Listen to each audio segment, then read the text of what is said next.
Hi everyone, welcome to next vlog. ಈ vlog ಒಂದು cooking vlog ಆಗಿರುತ್ತೆ. ಆ, ಈ ವ್ಲಾಗ್ ಅಲ್ಲಿ ಏನ್ ಮಾಡ್ತೀನಿ ಅಂತ ಅಂದ್ರೆ, ಇವತ್ತು ವೀಕೆಂಡ್ ನನ್ನ ತಂಗಿ ಬರ್ತಾ ಇದ್ದಾಳೆ. ಅದಕ್ಕೇನೆ ನೆನ್ನೆ ನಾನು ಕ್ಯಾರ್ಪೇಟೆಲಿ ಮೋರ್ಗ್ ಹೋಗಿದ್ದೆ, ಏನೋ ಸ್ವಲ್ಪ ಪರ್ಚೇಸ್ ಮಾಡ್ಬೇಕಿತ್ತು ಅಂತ. ಅವಾಗ ಇದು ಫ್ರೆಶ್ ಮಶ್ರೂಮ್ ನೋಡಿದೆ, ಮಶ್ರೂಮು ಅಂಡೆ ಇದನ್ನ ತಗೊಂಡ್ ಬಂದಿದ್ದೀನಿ.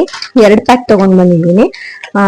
ನನ್ ತಂಗಿ ಬರ್ತಿದ್ದಾಳಲ್ಲ ವೀಕೆಂಡ್, ಅವಳಿಗೆ ಏನಾದ್ರು ಸ್ಪೆಷಲ್ ಮಾಡೋಣ ನಾರ್ಮಲ್ಗಿಂತ ಅಂತ ಅನ್ಬಿಟ್ಟು ಮಶ್ರೂಮ್ದು ಗ್ರೇವಿ ಮಾಡ್ತಾ ಇದ್ದೀನಿ. ಮಶ್ರೂಮ್ ಪಲ್ಯ ಗ್ರೇವಿ. ಸೊ ಅದಕ್ಕೇನೆ ರೆಕಾರ್ಡ್ ಮಾಡ್ಕೊಂಡು ರೆಸಿಪಿನ ತೋರ್ಸೋಣ ನಿಮ್ಗೆ ಅಂತ ಅನ್ಕೊಂಡು ಸ್ಟಾರ್ಟ್ ಮಾಡಿದೀನಿ. ಬನ್ನಿ ಏನೇನ್ ಮಾಡ್ತೀನಿ ಅಂತ ತೋರಿಸ್ತಾ ಹೋಗ್ತೀನಿ. ಫಸ್ಟ್ ಗ್ರೇವಿಗೆ ರುಬ್ಬಕ್ಕೆ ಅಂತ ಹೇಳಿ ಬಾಣ್ಲಿ ಇಟ್ಕೊಂಡಿದೀನಿ. ನಮ್ ನಾನ್ ಸ್ಟಿಕ್ ಬಾಣ್ಲಿ ಆ ಲೇಯರೇ ಹೋಗ್ಬಿಟ್ಟಿದೆ. ಇದು ಯಾವ್ದೋ ಬ್ರಾಂಡೆಡ್ ಅಲ್ಲ, ಫುಲ್ ಲೋಕಲ್ ಲೇಯರೇ ಹೋಗಿದೆ. ಆಕ್ಚುಲಿ ಅದ್ ಕೆಮಿಕಲ್ಸ್ ತಿನ್ಬಾರ್ದಂತೆ, ಅದೇ ನಾವು ತಿಂದಾಗ್ಬಿಡ್ತು. ಏನಾದ್ರು ಹೆಚ್ಚು ಕಡಿಮೆ ಆದ್ರೆ ಈ ಬಾಣ್ಲಿ ಓನರಿಗೆ ಹೋಗ್ಬಿಟ್ಟು ಕಂಪ್ಲೇಂಟ್ ಕೊಡಿ ನೀವು. ಸೊ ಎಣ್ಣೆ ಹಾಕೊಂಡಿದೀನಿ. ಇದು ಗ್ರೇವಿ ಫಸ್ಟ್ ರುಬ್ತೀನಿ ಸ್ವಲ್ಪ ನಾನು. ಆ ರುಬ್ಬೋದಕ್ಕೆ ಮಸಾಲೆಗೆ ಇದನ್ನ ರೆಡಿ ಮಾಡ್ಕೊತಾ ಇರೋದು. ಎಣ್ಣೆ ಹಾಕೊಂಡು ಇದಕ್ಕೆ ಮಸಾಲಾಗೆ ಏನೇನ್ ಹಾಕ್ತೀನಿ ಅಂತ ಹೇಳಿದ್ರೆ, ಚಕ್ಕೆ, 2-3 ಪೀಸ್ ಚಕ್ಕೆ. ನೆಕ್ಸ್ಟ್ ಇದು ಚಕ್ರ ಮೊಗ್ಗು ಅಂತ ಕರಿತೀವಿ ನಾವು, ಚಕ್ರ ಮೊಗ್ಗು ಒಂದು ಸಾಕು. ಚಕ್ರ ಮೊಗ್ಗು ಆಪ್ಷನಲ್ಲು. ನೆಕ್ಸ್ಟ್ ಹಾಕ್ತೀನಿ ನೋಡಿ, ಇದು ಮರಾಠ ಮೊಗ್ಗುನು ಆಪ್ಷನಲ್ಲು. ನೆಕ್ಸ್ಟ್ 1-4-5 ಲವಂಗ ಸಿಡಿದು ಬಿಡುತ್ತೆ, ದೂರ ಇರ್ಬೇಕು. ನಾನು ಗರಂ ಮಸಾಲ ಅವೆಲ್ಲ ಹಾಕಲ್ಲ, ಅಂದ್ರೆ ಪೌಡರ್ ನೋಡಿ ಲವಂಗ ಹೆಂಗ್ ಸಿಡಿತಾ ಇದೆ, ಪೌಡರ್ ಎಲ್ಲ ಹಾಕಲ್ಲ, ಅದಕ್ಕೆ ಇದಾಗ್ತಾ ಇದೀನಿ. ಈಗ 1-2 ಏಲಕ್ಕಿ ಹಾಕಿದೀನಿ, ಏಲಕ್ಕಿನೂ ಸಿಡಿಯುತ್ತೆ. ಇದಿಷ್ಟು ಮಸಾಲ ಹಾಕಿದ್ಮೇಲೆ ಇದಕ್ಕೆ ಏನ್ ಹಾಕ್ತೀನಿ ಅಂತ ಹೇಳಿದ್ರೆ, ಕರೆಕ್ಟ್ 1-2 ಈರುಳ್ಳಿ ಹೆಚ್ಚಿಟ್ಕೊಂಡಿದೀನಿ. 2 ಈರುಳ್ಳಿನ ಹಾಕ್ಬೇಕು. 2 ಈರುಳ್ಳಿ, 2 ಟೊಮ್ಯಾಟೊ ಹಾಕಿ ಅದನ್ನ ಅವೆರಡನ್ನು ಎಣ್ಣೆಲಿ ಬಾಡಿಸ್ಕೋಬೇಕು.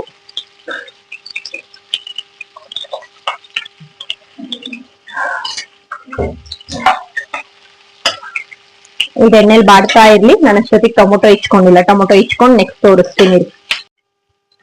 ಇಷ್ಟು ಬಾಡಿದೆ. ಸಣ್ಣ ಉರಿಯಲ್ಲಿ 2-3 ನಿಮಿಷ ಬೇಯಿಸ್ಕೊಂಡಿದೀನಿ. ಆಮೇಲೆ ಸಾರಿ, ನಂಗೆ ಅದಕ್ಕೆ ಜೀರಿಗೆ ಹಾಕ್ಬೇಕಿತ್ತು, ನಂಗೆ ಜೀರಿಗೆ ಹೇಳೋದ್ ಮರ್ತೋಯ್ತು. ಜೀರಿಗೆ ಹಾಕಿದೀನಿ. ಅದಾದ್ಮೇಲೆ 4-5 ಬೆಳ್ಳುಳ್ಳಿ, ಆಮೇಲೆ ಸ್ವಲ್ಪ ಶುಂಠಿ ಸಿಪ್ಪೆ ತೆಗ್ದು ಸಣ್ಣಗೆ ಹೆಚ್ಕೊಂಡಿದೀನಿ, ಇದನ್ನ ಹಾಕ್ಬೇಕು. ಇದು ಆಕ್ಚುಲಿ ಮತ್ತೆ ರುಬ್ತೀವಿ ಮಸಾಲಾನ, ಹಂಗಾಗಿ ದಪ್ಪಕ್ಕೆ ಹೆಚ್ಕೊಂಡ್ರು ಏನ್ ತೊಂದ್ರೆ ಇಲ್ಲ. ಈರುಳ್ಳಿ ಎಲ್ಲ ನಾನು ದಪ್ಪಕ್ಕೆ ಹೆಚ್ಚಿರೋದು. ನೆಕ್ಸ್ಟ್ ಈಗ ಇದಕ್ಕೆ ಏನ್ ಮಾಡ್ತೀನಿ ಅಂತ ಹೇಳಿದ್ರೆ, ಇಲ್ಲಿ 2 ಟೊಮೊಟೊ ಹೆಚ್ಚಿಟ್ಕೊಂಡಿದೀನಿ, 2 ಟೊಮೊಟೊ ಹಾಕ್ತೀನಿ.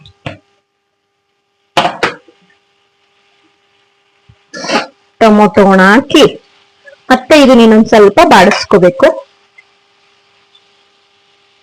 ಸ್ವಲ್ಪ ಉರಿ ಲೈಟಾಗಿ ಜೋರ್ ಮಾಡ್ತೀನಿ, ಅದಿಲ್ಲ ಲೇಟ್ ಆಗುತ್ತೆ. ಆಲ್ರೆಡಿ ಟೈಮ್ ಆಗ್ಬಿಟ್ಟಿದ್ಯಾ. ನಮ್ಮ ಅಮ್ಮಂಗ್ ಹಶುವು, ಬೆಳಗ್ಗೆ ಬೇಗ ಎದ್ದು ಎಮ್ಮೆ ಕಸ ಗಿಸ ಎಲ್ಲ ನೋಡಿರ್ತಾರ, ಅವ್ರಿಗೆ ಹಶು ಆಗ್ಬಿಡುತ್ತೆ.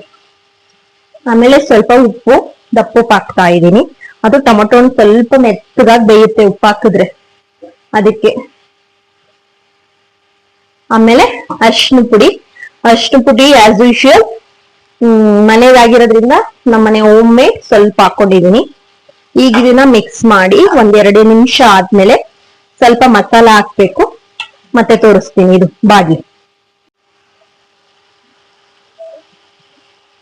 ಬಾಡಿದೆ ಸ್ವಲ್ಪ. ಇದಕ್ಕೆ ಇನ್ನೊಂದ್ ಸ್ವಲ್ಪ ಮಸಾಲೆ ಹಾಕಿ ಇನ್ನೊಂದ್ ನಿಮಿಷ ಬಾಡಿಸ್ಬೇಕು. ಏನೇನ್ ಹಾಕ್ಬೇಕು ಅಂತ ಹೇಳಿದ್ರೆ, ಇದಕ್ಕೆ ಖಾರಕ್ಕೆ ನಾವು ಹಸಿಮೆಣಸಿನ್ಕಾಯಿ ಹಾಕಿಲ್ಲ ಅಲ್ವಾ, ಹಸಿಮೆಣಸಿನ್ಕಾಯಿ ಹಾಕಲ್ಲ ನಾನು. ಹಚ್ ಖಾರದ ಪುಡಿ ಪೌಡರ್ ಲಾಸ್ಟ್ ಟೈಮ್ ತಂದಿದ್ನಲ್ಲ, 2 ಹಾಕ್ತೀನಿ, 2 ಪ್ಯಾಕ್ ಅಲ್ಲ ಅದಕ್ಕೆ. ನೆಕ್ಸ್ಟ್ ಧನಿಯಾ ಪೌಡರ್ ನಮ್ಮನೆ ಪ್ಯಾಕ್ ಇದೆ. ಧನಿಯಾ ಪೌಡರ್ 1-2 ಸ್ಪೂನ್ ಹಾಕ್ತೀನಿ, ಸಾಕು. ತುಂಬಾ ಮಸಾಲ ತರ ಆದ್ರೆ ನಮ್ಮನೆ ತಿನ್ನೋದಿಲ್ಲ. ಈಗ ಇದನ್ನ ಮತ್ತೆ 1 ನಿಮಿಷ ಸಾಕು. ಈ ಪುಡಿಗಳನ್ನ ಎಣ್ಣೆಲಿ ಬಾಡ್ಸಿದ್ರೆ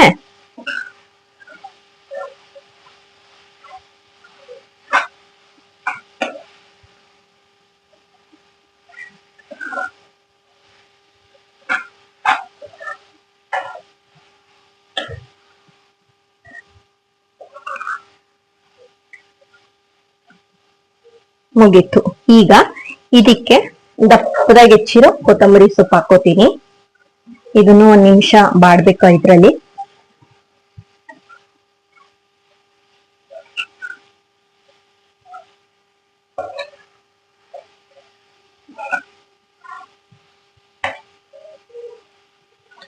ನೆಕ್ಸ್ಟ್ ಇದಾದ್ಮೇಲೆ ಮೇನ್ ಏನಪ್ಪಾ ಅಂತ ಹೇಳಿದ್ರೆ ಗ್ರೇವಿ ತರ ಬರ್ಬೇಕಲ್ಲ, ಕ್ರೀಮಿ ತರ. ಅದಕ್ಕೆ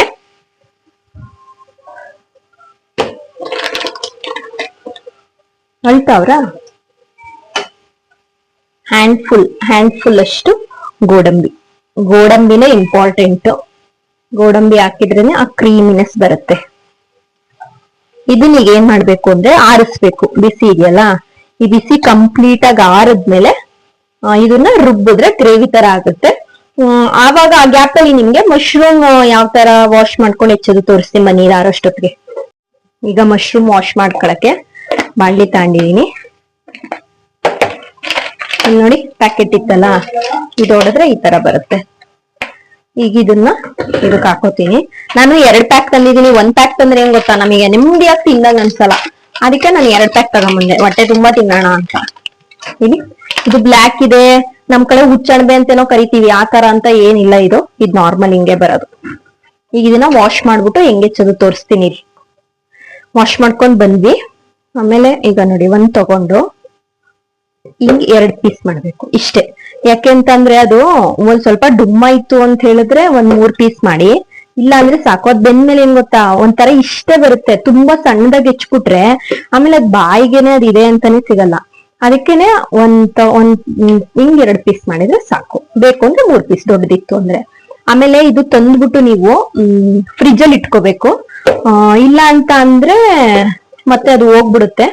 ಫ್ರಿಜ್ ಅಲ್ಲಿ ಇಟ್ಕೊಂಡ್ರು ಅಷ್ಟೇ. ಫ್ರಿಜ್ ಅಲ್ಲಿ ಇಟ್ಕೊಂಡಿದೀವಿ ಅಂತ 1 ವಾರಗಟ್ಟೆ ಇಟ್ಕೊಳಕ್ ಬರಲ್ಲ. 1-2 ದಿನದೊಳಗೆ ತಂದ್ ಮಾಡ್ಬೇಕು. ನಾನು ನೆನ್ನೆ ತಂದಿದ್ದೆ ಫ್ರಿಜ್ ಅಲ್ಲಿ ಇಟ್ಟಿದ್ದೆ, ಇವತ್ ಮಾಡ್ತಾ ಇದೀನಿ. ಅದಿಲ್ಲ ಅಂದ್ರೆ ಅದ್ ಮೆತ್ತಗಾಗಿ ಹೋಗ್ಬಿಡುತ್ತೆ. ಈಗ ಇದನ್ನ ಹೆಚ್ಕೊಂಡು ನೆಕ್ಸ್ಟ್ ಅದನ್ನ ರುಬ್ಬಿ ಅದು ಗ್ರೇವಿ ಮಸಾಲ ಹೆಂಗ್ ಮಾಡ್ತೀನಿ, ಪಲ್ಯ ಆಕ್ಚುಲಿ ಗ್ರೇವಿ ಹೆಂಗ್ ಮಾಡ್ತೀನಿ ಮಶ್ರೂಮ್ ಗ್ರೇವಿನ ಅಂತ ನೆಕ್ಸ್ಟ್ ತೋರಿಸ್ತೀನಿ. ನೆಕ್ಸ್ಟ್ ಮಸಾಲ ರುಬ್ಕೊಂಡು ಇಟ್ಕೊಂಡಿದೀನಿ. ಇದು ಸೇಮ್ ಅದೇ ಬಾಂಡ್ಲಿಗೆನೆ ಸ್ವಲ್ಪ ಎಣ್ಣೆ ಹಾಕೋತಾ ಇದ್ದೀನಿ. ಸ್ವಲ್ಪ ಎಣ್ಣೆ ಹಾಕೊಂಡಿದೀನಿ. ಇವಾಗ ಇದಕ್ಕೆ ಒಗ್ಗರಣೆಗೆ ನಾರ್ಮಲ್ ಜೀರಿಗೆ ಹಾಕಿ ಸ್ಟಾರ್ಟ್ ಮಾಡೋದು. ಅದಕ್ಕಿಂತ ಮುಂಚೆ ಇಲ್ಲಿ ನೋಡಿ, ಇಲ್ಲಿ ಸಣ್ಣವ್ 2 ಈರುಳ್ಳಿ, 1 ಟೊಮೊಟೊ ಆಕ್ಚುಲಿ 2 ಹಾಕಿದ್ರೆ ಒಳ್ಳೇದು. ಈಗ ಟೊಮೊಟೊ ಕಾಸ್ಟ್ಲಿ ಅಂತ ಅನ್ಬಿಟ್ಟು ನಾನು ಒಂದೇ ತಗೊಂಡಿದೀನಿ. ಈರುಳ್ಳಿ ಹೆಂಗೆ ಅಂದ್ರೆ ಹಿಂಗ್ 4 ಭಾಗ ಮಾಡಿ ಆ ಲೇಯರ್ ಬಿಡಿಸಿಟ್ಕೊಂಡಿದೀನಿ ನಾನು. ದಪ್ಪಕ್ಕೆ ಹೆಚ್ಚಿಬಿಟ್ಟು ಆ ಲೇಯರ್ ಬಿಡಿಸಿಟ್ಕೋಬೇಕು. ಇದು ನಾರ್ಮಲ್ ದಪ್ಪಕ್ಕೆ ಹೆಚ್ಚಿದೀನಿ ಅಷ್ಟೇ. ಆಮೇಲೆ ನಾವ್ ಹೆಚ್ಚಿರುವಂತ ಮಶ್ರೂಮ್ ಈ ತರ ಆಗಿದೆ. ಈಗ ಬಾಂಡ್ಲಿಗೆ ಒಗ್ಗರಣೆ ಇಟ್ಕೊಂಡಿದೀನಲ್ಲ, ಅದಕ್ಕೆ 1 ಸ್ಪೂನ್ ಜೀರಿಗೆ,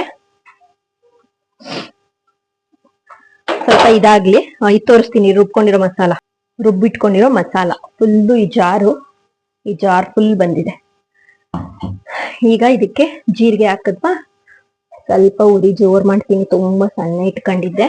ಅದು ಮಸಾಲ ಇದ್ ಮಾಡಿರ್ತೀವಲ್ಲ, ಒಂಥರ ಇದಾಗುತ್ತೆ ಅಂತ ಇದ್ ಮಾಡ್ಕೊಂಡಿದ್ದೆ. ಇದಕ್ಕೆ ಫಸ್ಟ್ ಈರುಳ್ಳಿ ಟೊಮೊಟೊ ಹಾಕಿ ಬಾಡಿಸ್ಕೋಬೇಕು.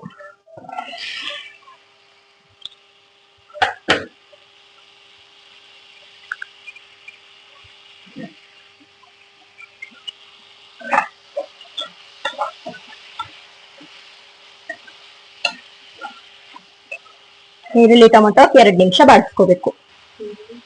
ಈಗ ಇದಕ್ಕೆ 2 ನಿಮಿಷ ಆಯ್ತು, ಬಿಟ್ಟಿದ್ದೆ. ಈಗ ಇದಕ್ಕೆ ಮಸಾಲ ಹಾಕ್ತೀನಿ. ಮಸಾಲಾಗ 1 ಡ್ರಾಪ್ ಬೆಲ್ಲ ಹಾಕೊಂಡಿದೀನಿ. ನಂಗೊಂದ್ ಸ್ವಲ್ಪ ಸ್ವೀಟ್ನೆಸ್ ಇಷ್ಟ, ಅದಕ್ಕೆ. ಇದು ಆಕ್ಚುಲಿ ಆಪ್ಷನಲ್ ಬೆಲ್ಲ, ನಿಮ್ಗೆ ಇಷ್ಟ ಆದ್ರೆ ಹಾಕೊಳ್ಳಿ, ಇಲ್ಲ ಅಂದ್ರೆ ಇಲ್ಲ. ಇದಕ್ಕೆ ಈ ಜಾರೆಲ್ಲ ತೊಳೆದು ಗ್ರೇವಿ ಎಷ್ಟು ಗಟ್ಟಿ ಬೇಕು ಅದ್ರ ಮೇಲೆ ನೀರ್ ಹಾಕೊಳ್ಳೋದು. ಎಷ್ಟು ಗಟ್ಟಿ ಬೇಕು ಅದ್ರ ಮೇಲೆ. ನಮ್ ಕ್ಯಾಮ್ರಾ ಪರ್ಸನ್ ಕರಿತೀವಿರಿ, ತೋರಿಸ್ತೀನಿ ನಿಮ್ಗೆ. ಬನ್ನಿ ಕ್ಯಾಮ್ರಾ ಪರ್ಸನ್. ನಮ್ಮ ಕ್ಯಾಮ್ರಾ ಪರ್ಸನ್ ಅನುಷಾ ಅವರು ಬಂದ್ರು. ಇವಾಗ ಫಸ್ಟ್ ನಾನು ಏನ್ ಮಾಡ್ತೀನಿ ಅಂದ್ರೆ, ಇದು ಜಾರ್ ಇತ್ತಲ್ಲ, ಜಾರಲ್ಲಿ ಇರೋದ್ನೆಲ್ಲ ಫಸ್ಟ್ ಹಿಂಗ್ ಹಾಕೋಬಿಡ್ತೀನಿ. ಜಾರ್ ಮುಚ್ಚಳದಲ್ಲೂ ಇದೆ ಅರ್ಧ ಮಸಾಲ. ಇದಕ್ಕೆ ನನಗೆ ಆಲ್ರೆಡಿ ಗ್ರೇವಿನೇ ಸ್ವಲ್ಪ ಡ್ರೈ ಆಗಿ ಬಂದಿದೆ. ಈ ಕಡೆ ತೋರಿಸಿಲ್ಲ ಅನುಷಾ, ಇಲ್ಲಿ ನೋಡಿ, ಇಲ್ಲಿ ನೀರ್ ಹಾಕೋತಾ ಇದ್ದೀನಿ. ಇದು ಲೋಟ ಇದೆಯಲ್ಲ, ಇದ್ರ ಲೋಟದ ಒಂದ್ ಸ್ಟೋರಿ ಇದೆ. ಬೆಳ್ಳಿ ಲೋಟ ಇದು ತೋರಿಸ್ತೀನಿ, ಏನು ಅಂತ ಸ್ಟೋರಿ ಹೇಳ್ತೀನಿ. ಇದು ತುಂಬಾ ಗಟ್ಟಿ ಆಗ್ಬಿಟ್ರೆ ಮಸಾಲ ದಪ್ಪನೆ ಸಿಡಿಯುತ್ತೆ. ಅದ್ ಬೇರೆ ಟೆನ್ಷನ್. ಮುಚ್ಚಳ ಮುಚ್ಚಿಬಿಡ್ಬೇಕು. ಆಮೇಲೆ ಗೋಡಂಬಿ ಇಟ್ಟಿರ್ತೀವಲ್ಲ, ಗೋಡಂಬಿ ಹಾಕಿರ್ತೀವಲ್ಲ, ಗಟ್ಟಿ ಬರುತ್ತೆ ಆಕ್ಚುಲಿ ಅದು. ಆಮೇಲೆ ಉಪ್ಪು ಹಾಕ್ಬೇಕಾದ್ರೂ ಅಷ್ಟೇ, ಆಲ್ರೆಡಿ ಆ ರುಬ್ಬ ಮಸಾಲಕ್ ಉಪ್ಪು ಹಾಕಿರ್ತೀವಿ, ನೆನ್ಪಿದ್ಯಾ? ದಪ್ಪ ಉಪ್ಪು ಹಾಕಿದ್ನಲ್ಲ ನಾನು, ಅದಕ್ಕೇನೆ ತುಂಬಾ ಉಪ್ಪು ಹಾಕೊಳ್ಳೋದಲ್ಲ, ಫುಲ್ಲಿ ಕುದಿಸಿದ್ಮೇಲೆ ನೋಡ್ಬಿಟ್ಟು ರುಚಿಗೆ ತಕ್ಕಷ್ಟು ಆಮೇಲೆ ಎಕ್ಸ್ಟ್ರಾ ಉಪ್ಪು ಹಾಕೋಬೇಕು. ತೊಳ್ದು ಇಟ್ಟಿದೀನಿ, ತೊಳ್ದೆಲ್ಲ ಹಾಕಿದೀನಿ. ಈಗ ಇದನ್ನೊಂದ್ ಸ್ವಲ್ಪ ಕುದೀಲಿ, ಬೇಯ್ಲಿ. ಇದು ಈ ಮಸಾಲೆ ಏನಿದೆ ಇದು ಬೇಯ್ದಾಗ ಮೇಲ್ಗಡೆ ಈ ತರ ಎಣ್ಣೆ ಬರ್ತಾ ಇದೆಯಲ್ಲ, ಆ ತರ ಬರುತ್ತೆ. ಮುಚ್ಚಿಬಿಡ್ತೀನಿ ಈಗ ಇದನ್ನ. ಅದಾದ್ಮೇಲೆ ಇದು ಕುದ್ಮೇಲೆ ಉಪ್ಪು ನೋಡಿ ಮಶ್ರೂಮ್ ಹಾಕಿ 2 ನಿಮಿಷ ಬೇಯಿಸಿದ್ರೆ ಸಾಕು. ಅದಕ್ಕಿಂತ ಮುಂಚೆ ಈ ಕಪ್ದು ಕತೆ ಹೇಳ್ತೀನಿ ರೀ. ಈ ಕಪ್ ಇದೆಯಲ್ಲ, ಇದ್ರದ್ದು ಏನ್ ಗೊತ್ತಾ ಸ್ಟೋರಿ? ಇದು ಆಕ್ಚುಲಿ ಸಿಲ್ವರ್ ಅಲ್ಲ, ಇದು ಬೆಳ್ಳಿದಲ್ಲ, ಬೆಳ್ಳಿ ಮಿಕ್ಸ್ಡ್. ಮನುಷ್ಯ ಟ್ಯಾಪ್ ಮಾಡು ಒಂದ್ಸಲ ಮಧ್ಯ ಸೆಂಟ್ರಲ್ಲಿ, ಆ ಲೋಟ ಕಾಣ್ತಿದ್ಯಲ್ಲ ಅಲ್ಲಿ ಅಲ್ಲಿ ಅಲ್ಲಿ ಟ್ಯಾಪ್, ಲೋಟ ಕಾಣ್ತಾ ಇದೆಯಲ್ಲ ಅಲ್ಲಿ ಟ್ಯಾಪ್ ಮಾಡು. ಯಾಕೆಂದ್ರೆ ಅದು ಕಾಣಿಸ್ತಿಲ್ಲ ನೀಟಾಗಿ ಅಂತ. ಇದು 2 ಈ ತರ ಲೋಟ ಪ್ಲಸ್ ಒಂದು ಸ್ಮಾಲ್ ಟ್ರೇ ತರ ತಟ್ಟೆ ಬರುತ್ತೆ. ಇದೇನಪ್ಪ ಸ್ಟೋರಿ ಅಂತ ಹೇಳಿದ್ರೆ, ಇರಿ ನನ್ ಕಡೆ ತಿರ್ಸ್ಕೊತೀನಿ. ಈ ಕಪ್ಪದ ಏನು ಸ್ಟೋರಿ ಅಂತ ಹೇಳಿದ್ರೆ, ನಾನು ಬರ್ಡ್ಸ್ ಅಲ್ಲಿ ಇಟ್ಟಿದ್ನಲ್ಲ 2, ಲಾಸ್ಟ್ ಟೈಮ್ ಯಾವ್ದೋ ಒಂದು ಫಸ್ಟ್ ಸೆಕೆಂಡ್ ವ್ಲಾಗ್ ಅಲ್ಲಿ ಬರ್ಡ್ಸ್ ತಗೊಬಂದು ತೋರಿಸಿದ್ದೆ. ಆ ಬರ್ಡ್ಸ್ ತಂದು ಹಾಕಿದ್ನಲ್ಲ, ಅದನ್ನ ಆಚೆ ನಾನು ಹಾಕೊಂಡಿದ್ದೆ, ಪೋರ್ಟಿಕೋಲ್ ಹಾಕಿದ್ದೆ. ನಮ್ಮ ಊರಿಗೆ ಒಬ್ರು ಮನೆಗೆ ಒಬ್ರು ಸರ್ದಾರ್ಜಿ ಬರ್ತಾರೆ, ಪಂಜಾಬಿಯನ್ ಸರ್ದಾರ್ಜಿ. ಅವ್ರು ಬಾಂಬೆಯಲ್ಲಿದ್ರು, ಅವ್ರ ಮನೇಲಿ ಏನಾದ್ರು ಫಂಕ್ಷನ್ ಇತ್ತು ಅಂದ್ರೆ ಅವ್ರು ಬರ್ತಾರೆ. ಅವ್ರು ಬಂದಾಗ ಏನ್ ಮಾಡಿದ್ದಾರೆ ಅಂದ್ರೆ, ನಾನು ಬರ್ಡ್ಸ್ ನೋಡಿದ್ದಾರೆ. ಬರ್ಡ್ಸ್ ನೋಡ್ಬಿಟ್ಟು ಅವರು, ನಾನು ಅವಾಗ ಶಿವಮೊಗ್ಗಲ್ಲಿದೆ, ನನ್ನ ಮಗನು ಸಮ್ಮರ್ ಕ್ಯಾಂಪ್ ಅಡ್ಮಿಷನ್ ಮಾಡ್ಸಕ್ಕೆ ಅಂತ ಹೋಗಿದ್ದೆ. ಬರ್ಡ್ಸ್ ನೋಡ್ಬಿಟ್ಟು ಅವರು ನನಗ್ ಫೋನ್ ಮಾಡ್ತೆ ಅಂದ್ರೆ, ನಂಗೆ ಮಾಡಕ್ಕಿಂತ ಮುಂಚೆ ಅದನ್ನ ಬಿಟ್ಬಿಟ್ಟಿದ್ದಾರೆ. ಆಮೇಲೆ ನಂಗೆ ಫೋನ್ ಮಾಡಿ ಅದ್ರ ಸ್ಟೋರಿ ಹೇಳಿದ್ರು. ಏನು ಅಂತ ಹೇಳಿದ್ರೆ, ಬರ್ಡ್ಸ್ ನಾನು ಹಿಂಗೆ ಅನುಭವಿಸ್ತಾ ಇದೀನಿ, ಅದೇ ತರ ನೀವು ಅನುಭವಿಸಿ ಅಂತ ಹೇಳುತ್ತಂತೆ. ನಮ್ಮನೆ ಕಷ್ಟ ಬರುತ್ತಂತೆ, ಅದಕ್ಕೆ ನಿಮ್ ಅಪ್ಪಾಜಿಗೆ ಹುಷಾರಿಲ್ಲ, ಹಂಗೆ ಹಿಂಗೆ ಅಂತ ಹೇಳಿ ಎಲ್ಲ ಗಾಳಿ ಬಿಟ್ಬಿಟ್ಟಿದ್ದಾರೆ 2. ಮತ್ತೆ ತರ್ಬೇಡ ಅಂದ್ರು. ಈಗ ಅದು ಒಂದ್ಸಲ ತಲೆಗೋದ್ಮೇಲೆ ಪಂಜರ ಇದೆ, ಬಟ್ ಅದು ಒಂದ್ಸಲ ತಲೆಗೋದ್ಮೇಲೆ ಅದ್ ನಮಗೆ ತರ್ಬೇಕು ಅಂತ ಅನ್ಸಲ್ಲ. ಅದಕ್ಕೆ ಆ ಬರ್ಡ್ಸ್ ಬಿಟ್ಟಿದಕ್ಕೆ ನಾನು ಯಾರಿಗೂ ದುಡ್ಡು ಕೊಡಲ್ಲ. ಇದು ಮಿಕ್ಸ್ಡ್, ಇದು ಪ್ಯೂರ್ ಸಿಲ್ವರ್ ಅಲ್ಲ, ಮಿಕ್ಸ್ಡ್ ಅಂತಂದ್ಬಿಟ್ಟು ತಂದು ಕೊಟ್ಟಿದ್ರು. ನನ್ ತಂಗಿ ಅದರಲ್ಲಿ 1 ಕಪ್ ನ ತಗೊಂಡು ನಾನು ಬೆಳ್ಳೆದ್ರಲ್ಲೇ ನೀರ್ ಕುಡಿಬೇಕು ಅಂತ ಆಸೆ ತೆಗ್ದಿಟ್ಟಿದ್ಲು. ಅದನ್ನ ನಾವು ರೆಗ್ಯುಲರ್ ಆಗಿ ಯೂಸ್ ಮಾಡ್ತಾ ಇದೀವಿ. ನೀವೇನಾದ್ರೂ ಈ ಬರ್ಡ್ಸ್ ನಿಜಾನ ನಾನು ಯೂಟ್ಯೂಬ್ ಅಲ್ಲೆಲ್ಲ ನೋಡಿದೆ, ಬಟ್ ಹೌದು ಅಂತ ಬಂತು. ಆದ್ರೆ ಇದು ಆರ್ಟಿಫಿಷಿಯಲ್ ಬರ್ಡ್ಸ್, ಅಂದ್ರೆ ಸಾಕಕ್ಕೆ ಅಂತಾನೆ ಇರುವಂತ ಬರ್ಡ್ಸ್. ನಾರ್ಮಲ್ ಪರಿಸರಕ್ಕೆ ಬಿಟ್ರೆ ಅದ್ರದೇ ಆದ ಫುಡ್ ಹುಡಿಕೊಂಡು ಬೇರೆ, ಈಗ ಅವನ್ನ ಏನ್ ಹಂಟ್ ಮಾಡ ಅಂತ ಇರ್ತಾವಲ್ಲ ಬೇರೆ ದೊಡ್ಡ ಬರ್ಡ್ಸ್ ಅಥವಾ ಪ್ರಾಣಿಗಳು, ಅದರಿಂದ ಬಚಾವ್ ಮಾಡ್ಕೊಂಡು ಬದುಕೊಳ್ಳೋಷ್ಟು ಕೆಪಾಸಿಟಿ ಇರಲ್ಲ ನನ್ ಪ್ರಕಾರ.